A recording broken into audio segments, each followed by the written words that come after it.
సంసిద్ధం విరామం సంసిద్ధం విరామం సంసిద్ధం. గౌరవనీయులైన డైరెక్టర్ సార్ గారికి, ప్రధాన ఉపాధ్యాయురాలికి, ఆదరణీయ ఉపాధ్యాయులకు, నా ప్రియమైన మిత్రులకు మీ అందరికీ శుభోదయం. ఈరోజు డిసెంబర్ 14 మన దేశంలో జాతీయ శక్తి సంరక్షణ దినోత్సవంగా పాటించబడుతోంది. శక్తిని జాగ్రత్తగా వినియోగించడం ద్వారా భవిష్యత్తును కాపాడుకోవాలని ఈరోజు మనకు గుర్తు చేస్తుంది. దేశభక్తి భావాన్ని ప్రేరేపించేందుకు గాయక బృందాన్ని వందే మాతరం గానం చేయమని ఆహ్వానిస్తున్నాను.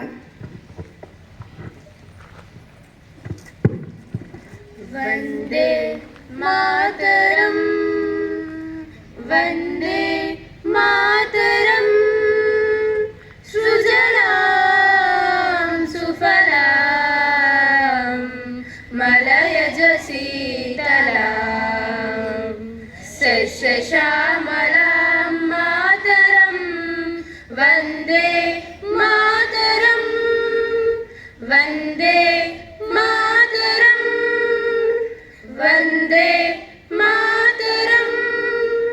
శుభ్రజోష్ణాత్ పులకితయామినీం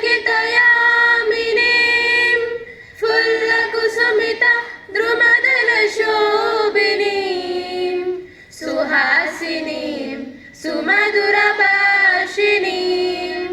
సుఖదాం వరదాం మాతరం వందే మాతరం వందే మాతరం వందే మాతరం.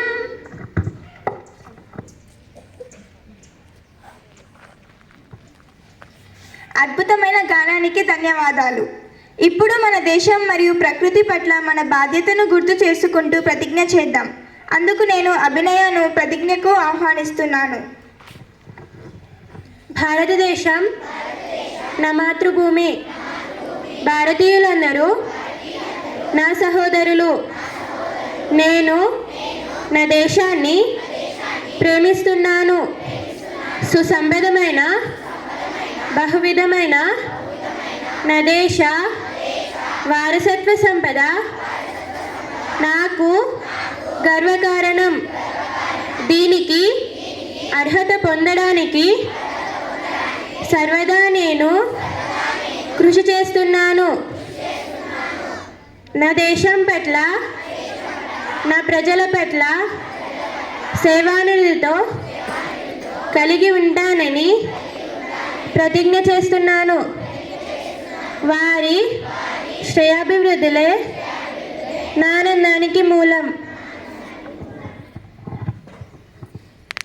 ప్రతిజ్ఞకు నడిపించినందుకు ధన్యవాదాలు. ఇప్పుడు హర్షిణిని నేటి ఆలోచనకు పంచుకోవడానికి ఆహ్వానిస్తున్నాను. అందరికీ శుభోదయం. నా పేరు హర్షిణి. నేను ఆకాశ్ గృహం నుంచి వచ్చాను. ఈ రోజుటి ఆలోచన: ఈరోజు శక్తిని ఆదా చేస్తే రేపటి జీవితం సురక్షితమవుతుంది. ధన్యవాదాలు. ప్రేరణాత్మకమైన ఆలోచనకు ధన్యవాదాలు.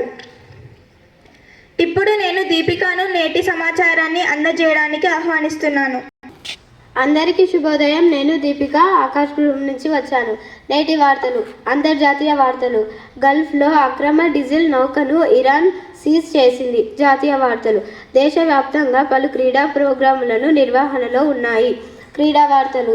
U19 క్రికెట్లో భారత్ ఘన విజయం సాధించింది. ధన్యవాదాలు. ఇప్పుడు మిజ్వాని ఈరోజు ప్రాముఖ్యతపై మాట్లాడేందుకు ఆహ్వానిస్తున్నాను. నా పేరు మిజ్వాసి. నేను ఆకాశ్ గృహం నుంచి వచ్చాను. ఈ రోజటి ప్రాముఖ్యత: జాతీయ శక్తి సంరక్షణ దినోత్సవం. ధన్యవాదాలు. విలువైన సమాచారాన్ని అందించినందుకు ధన్యవాదాలు. ఇప్పుడు నేను మెహనీని సామాన్య జ్ఞాన ప్రశ్నలు అడగటానికి ఆహ్వానిస్తున్నాను. అందరికీ శుభోదయం. నా పేరు మెహని. నేను ఆకాశ్ గృహం నుంచి. ఈ రోజుటి సామాన్య జ్ఞాన ప్రశ్నలు. మొదటి ప్రశ్న: అత్యధిక జనాభా గల దేశం ఏది? సరైన జవాబు చైనా. రెండవ ప్రశ్న: నవ్వించే వాయువు ఏది? నవ్వించే వాయువు ఏది? సరైన జవాబు నైట్రస్ ఆక్సైడ్. మూడవ ప్రశ్న: ప్రపంచంలో మొదటి టెస్ట్ క్రికెట్ మ్యాచ్ ఎప్పుడు ప్రారంభమైంది?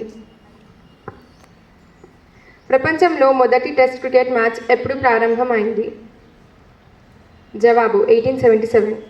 కెప్టెన్ కూల్ ఎవరిని పిలుస్తారు? జవాబు ధోని. 5వ ప్రశ్న 2011 ప్రపంచ కప్లో తన తొలి మ్యాచ్లోనే సెంచరీ చేసిన మొదటి భారతీయ బ్యాట్స్మెన్ ఎవరు?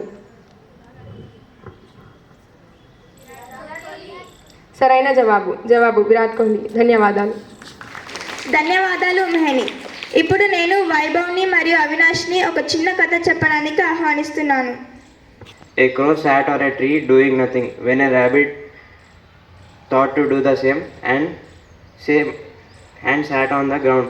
A fox came and ate him. Moral: to sit and do nothing, you need to be top. Thank you. Story. Once upon a time there was a Vikram wanted to win the school running race, but he wanted to very fast. Instead of giving up, he practiced every morning, rain or shine. Slowly he became stronger and quicker. On the day of race, he didn't just run, he won. Moral of the story: hard work turns dreams into achievement. Thank you. Manoj సార్ని మాట్లాడడానికి ఆహ్వానిస్తున్నాను. ధన్యవాదాలు Manoj sir. ఈరోజు యొక్క ప్రాముఖ్యతను తెలియజేయడానికి లోకేశ్వర్ సార్ని ఆహ్వానిస్తున్నాను. గౌరవనీయులైన పాఠశాల డైరెక్టర్ గారికి మరియు పాఠశాల ప్రధాన ఉపాధ్యాయురాలు గారికి మరియు ఉపాధ్యాయులకు విద్యార్థులకు ఈనాటి శుభోదయం. జాతీయ శక్తి సంరక్షణ దినోత్సవం. శక్తి అంటే మనిషికి భగవంతుడిచ్చినటువంటి ఒక గొప్ప వరం. దాన్ని మనం సద్వినియోగం చేసుకుంటే మనిషి ఆధ్యాత్మికంగా ఇటు వ్యక్తిపరంగా బాగా అభివృద్ధి చెందుతాడు. సహజ వనరులైనటువంటి నీరు, గాలి, ఇతర అవసరాలను మనము శక్తి అని పిలుస్తాం. వాటిని ఎంత మేర పొదుపుగా వాడుకుంటే దేశం అంత సమగ్రంగా అభివృద్ధి చెందుతుందని చెప్పవచ్చు. ఉదాహరణ, గాలి, నీరు, ఇతర వస్తువులు ఉన్నాయి.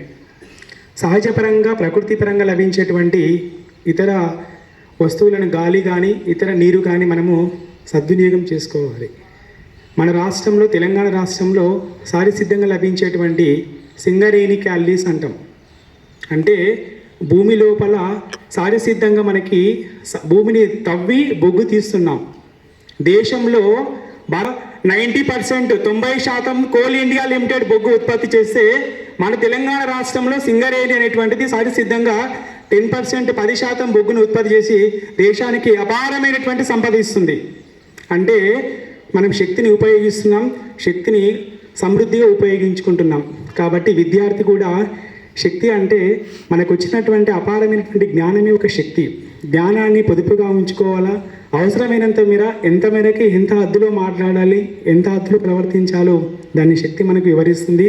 ఆ విధంగా ప్రవర్తించండి, ఆ విధంగా ఉండండి, క్రమశిక్షణతో మెలగండి, ఉపాధ్యాయులకు తల్లిదండ్రులకు మంచి విలువతో స్ఫూర్తిని ఇవ్వండి. ఇవాళ చిన్న అవకాశం ఇచ్చినటువంటి ప్రిన్సిపల్ మేడం గారికి మరియు ఇతర ఉపాధ్యాయులకు మరొకసారి ధన్యవాదాలు తెలుపుకుంటున్నాం.